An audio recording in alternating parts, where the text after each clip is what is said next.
Right. He's not for me.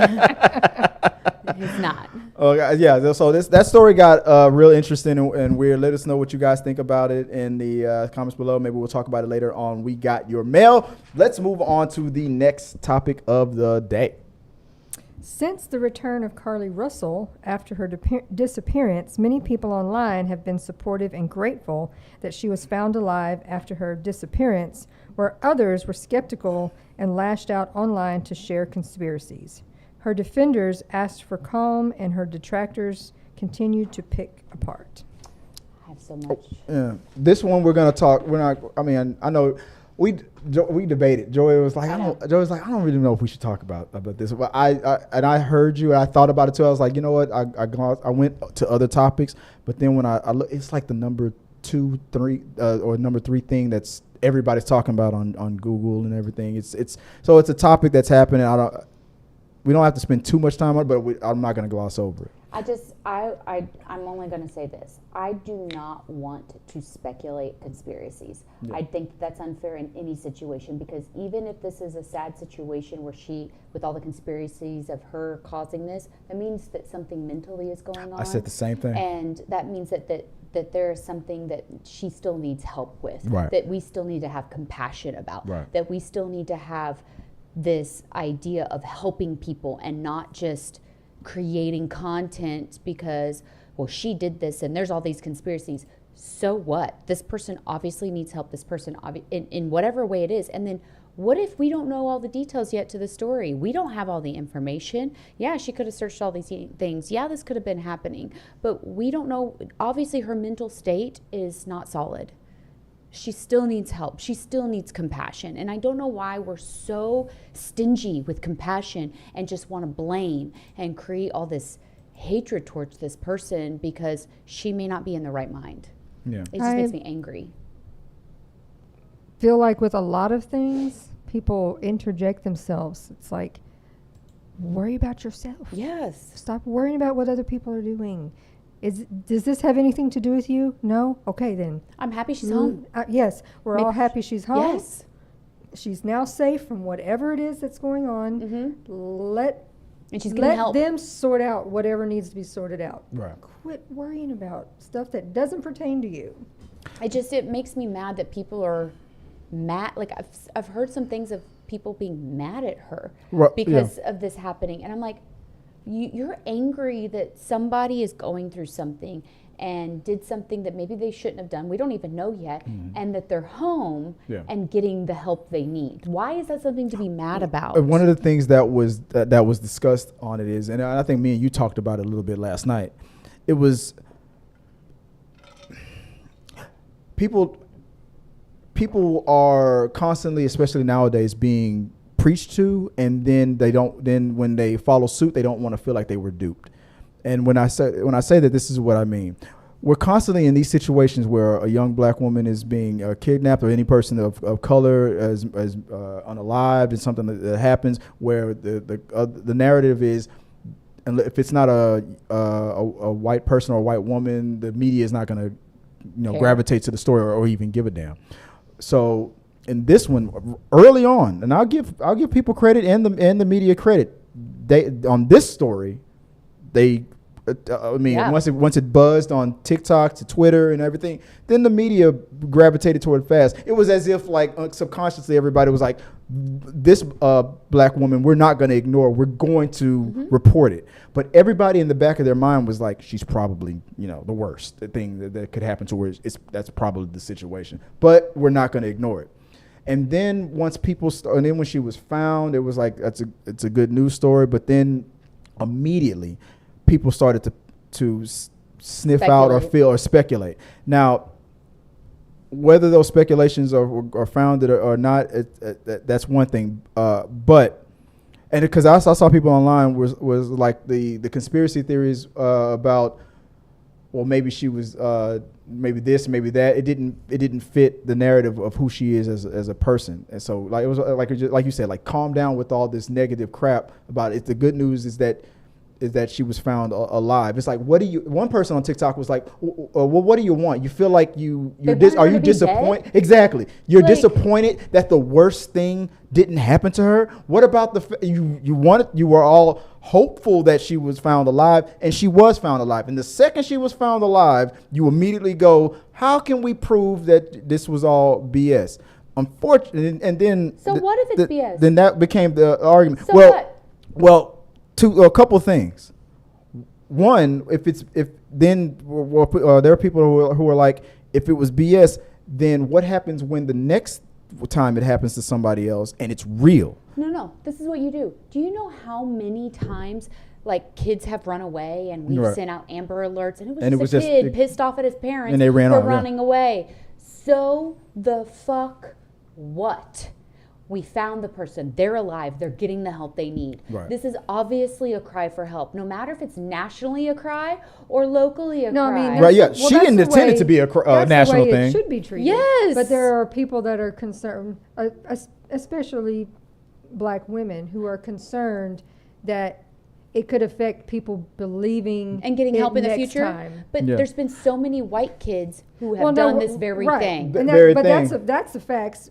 But that's the point. But yeah, We're exactly, saying and that's we the should and that's the continue. point. it should continue, but they're worried that it won't. That They'll cup, say, well, that last cup time of it was forgiveness real. doesn't seem to spill over to Right. black people than I that hate it would that. That makes me for a angry, white. though. So people are very sensitive about this situation because if she lied, because they went to her search. Let's go full mass and let's look at the timeline of it.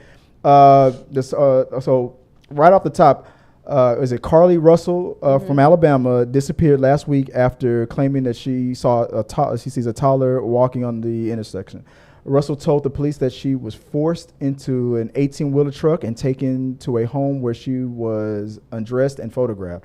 Russell returned home 2 days after she disappeared and spoke with investigators about the ordeal.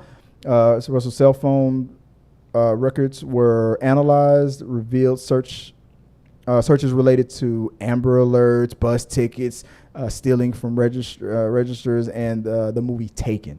Russell had gone to a Target store before getting on the highway, but her purchases were not found in the car. She returned home on foot and was taken to the hospital for evaluations and treatment. Detectives briefly spoke to Russell upon her return, but are waiting for more details and statements. Russell's family has not commented on the police investigation. Details of what happened during Russell's disappearance or how she returned home have not been shared.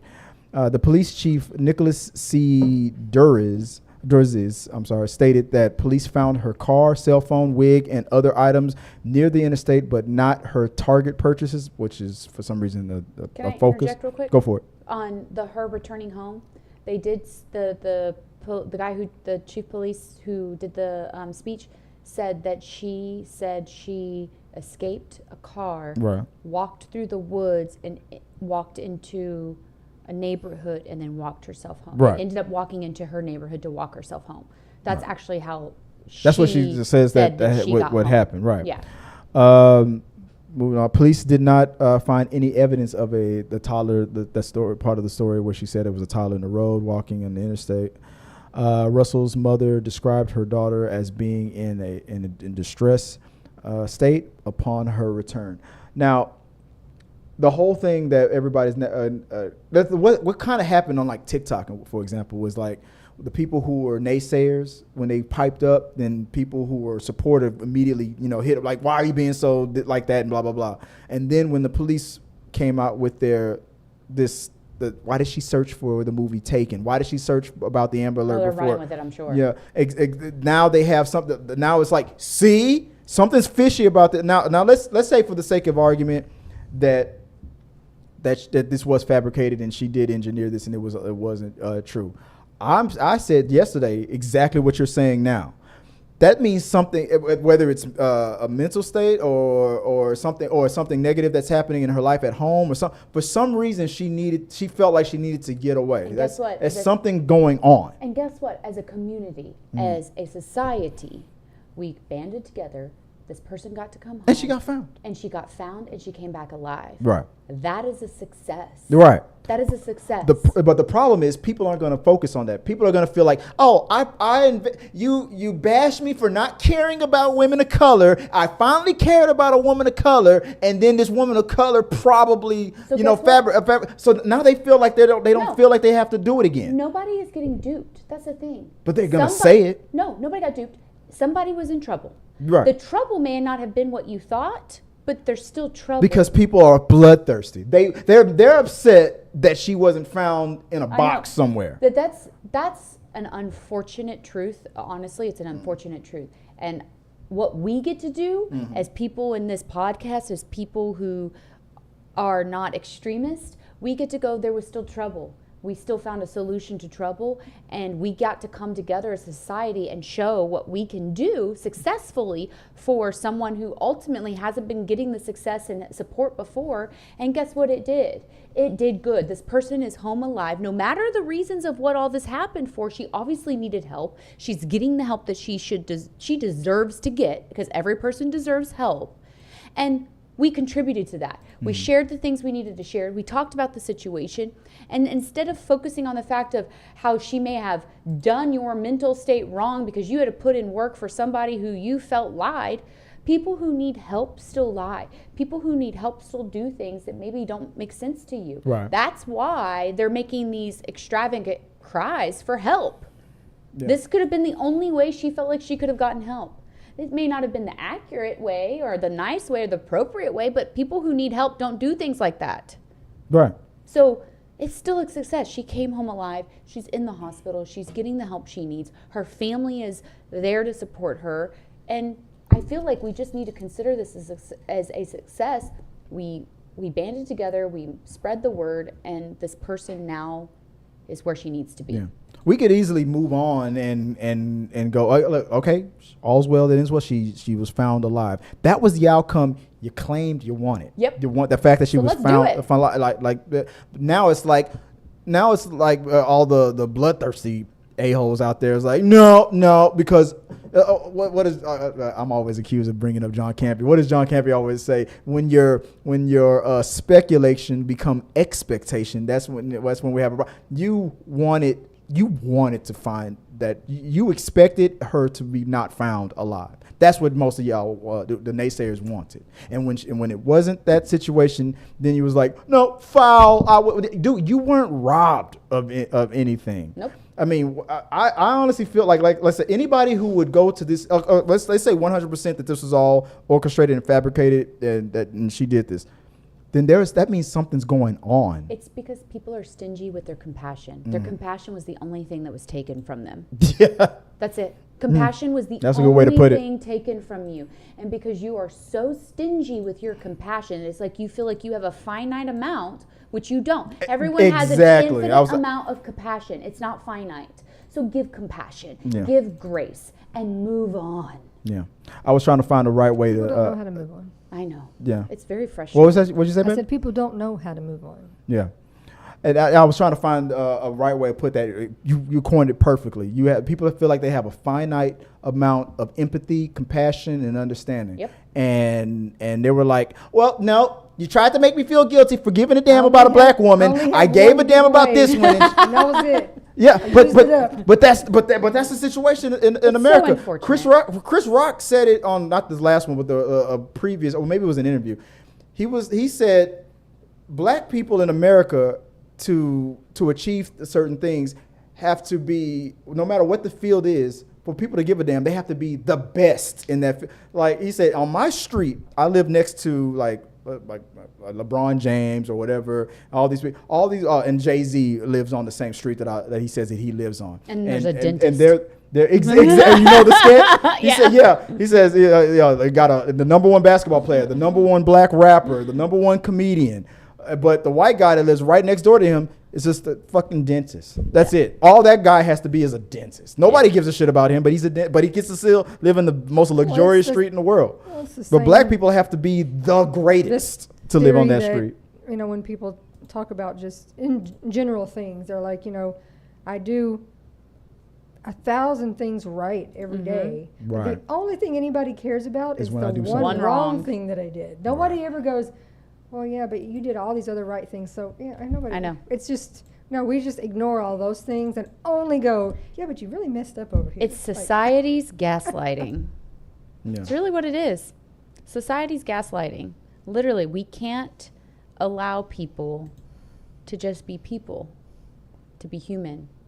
And we have to, as a society, narcissistically make it about what we're not getting from a person who was not completely successful. Right. I hate it. I hate it so much. Well, all right. Well, let us know your thoughts on that. I was our mother clutches. That's the same thing in Spanish, by the way. We appreciate it.